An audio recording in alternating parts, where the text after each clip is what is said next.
Hello and welcome to episode 37 of our podcast, Smart Consulting Sourcing, the podcast about consulting procurement. My name is Hélène and I'll be your host today.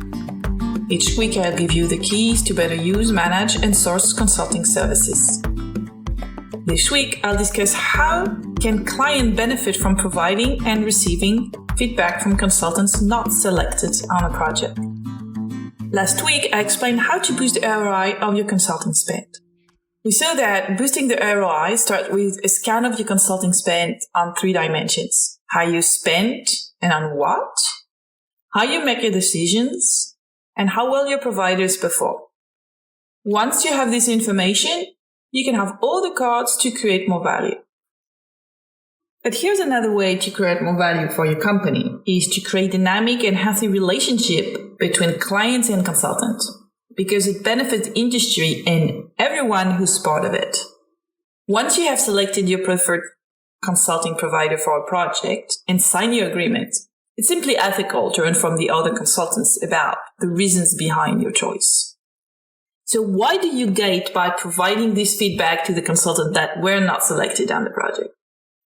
We know it sometimes uncomfortable to bring bad news to other people, but it's necessary and it's quite useful to them. And it's particularly true when you have developed a close and positive relationship with your providers. But let's be clear, consulting firms crave for candid feedback and they know firsthand how valuable this information is and what they can do with it. Your insights are valuable to the consultant. You can give them more insight about your expectation, about their ability to compete for projects, and about opportunities in the future with your company. And this goes a long way on building trust and a foundation for a positive relationship. Your feedback improves their sales effectiveness. Because without your feedback, consulting providers rely mainly on a win-loss measure. But they rarely have some insight from the client on their proposal, their presentation, the price, or the competition. You probably already know the famous quote from Peter Drucker: "If you can't measure it, you can't improve it." Indeed, the foundation of continuous improvement is the ability to measure the performance of your activities. And your feedback is exactly that. You show interest and willingness for a long-term relationship. And consultants who are willing to listen will be able to use these lessons to better compete for similar opportunities in the future. And who knows, maybe you will need a consultant again in the future.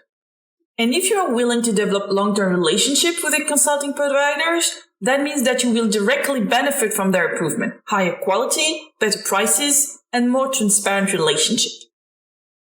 So what are they going to do with this feedback? So if you give them an outside look on their proposals weeks earlier, then they can improve as they move forward and produce a better proposal for future projects.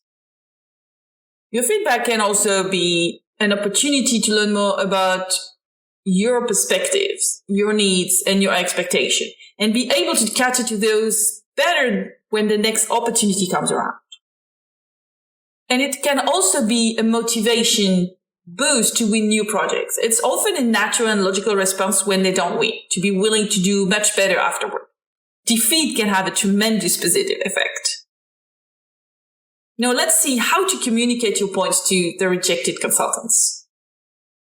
There are 2 ways to convey your message to the other consulting firm. There's a short, brief one, and then a more detailed, comprehensive message.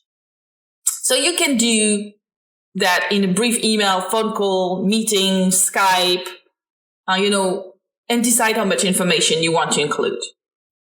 But let's talk now for a minute about when, how, and what to communicate. When is a good time to inform them of your decision? So you can immediately send a note after you make your selection, but you will be in better position to negotiate with the winner if you have a solid plan B to leverage. So don't disengage with consultants you did not select for mutual business. Instead, explain why you chose to go in a different direction. Give an honest feedback about the strengths and weaknesses of their proposal and how it could have been better aligned with your expectations. This is how you will it will benefit to both of you. Don't wait too much before you tell them that they've loved the project. The consultants need to be able to focus quickly on another project and unlock the potential resources. You're doing them a favor, and you're doing a favor to other clients and indirectly to yourself. So what can you tell the consultants? Of course, the obvious information, win or lose, but just don't stop there. Let me give you a few points that you can, work with. How good was the proposal overall? The approach, the price, were they a solid candidate? Why didn't you choose them?